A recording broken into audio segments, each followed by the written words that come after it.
All right, what's up? It's D again. So in the last video, we talked about the first part of the belief test, which was the B, right? And it stood for break the norm. Because at this point, you've already written the core belief that is going to help you turn your business into a movement so that it can attract clients effortlessly every single day without you having to persuade, chase anybody down, try to convince them of the value of your products or services and all of that stuff, right? You also learned how powerful beliefs don't blend in.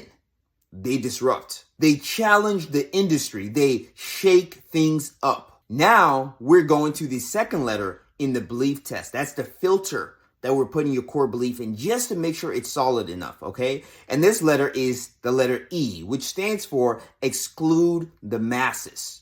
And yes, I know this may sound a little harsh at first, but trust me, this is what's going to make your movement magnetic. Here's something you got to know, and you probably should write it down.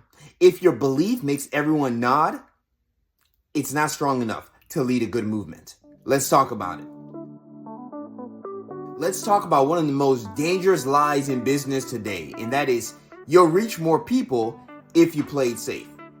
Nope, that's not true at all. When you try to resonate with everyone, you end up connecting with no one. Facts, right? Because watered down beliefs don't move people. They sound good, but they don't provoke people to take action.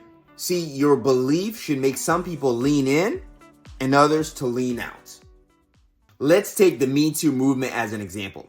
It was not created to make people feel comfortable. It made people confront the hard truths. You want to know what its core belief was?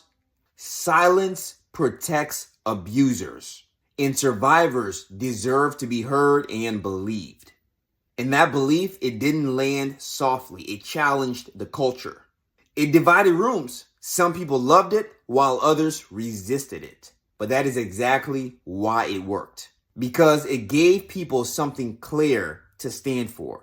Let's go back to Apple for a second again, okay? Think about Steve Jobs. When Apple first released their Think Different campaign, it was not trying to please everyone. It was not for the spreadsheet lovers, and it wasn't for the corporate traditionalists. It was for the rebels, the creatives, the misfits, people who saw the world differently. You see, Apple wasn't trying to be neutral. They drew a line. And that is exactly why creatives rallied behind it. Not because it was safe though, but because it was bold and it resonated. Let's make this a little bit more practical for you. The next exercise that I have for you is called Find Your Fringe. I want you to write down the answer to this question. Who is your belief not for? Because yes, it's important to know who your belief is for, but it's also just as important to know who it is not for, who it excludes. Here's an example from my industry, okay? For me specifically, I help movement-driven entrepreneurs attract aligned and pre-sold clients without selling, without pitching, and without convincing.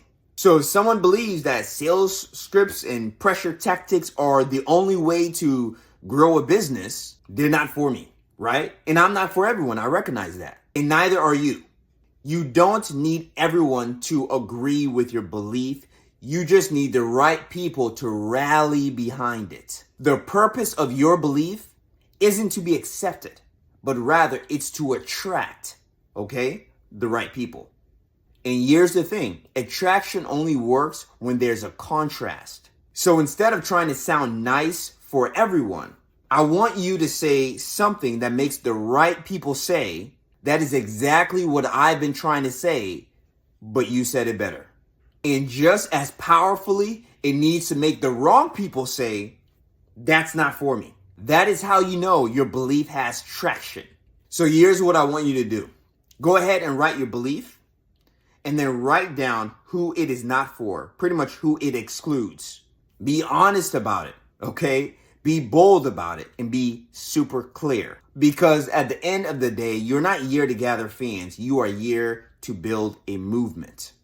And movements do not attract everyone. They attract those that are aligned.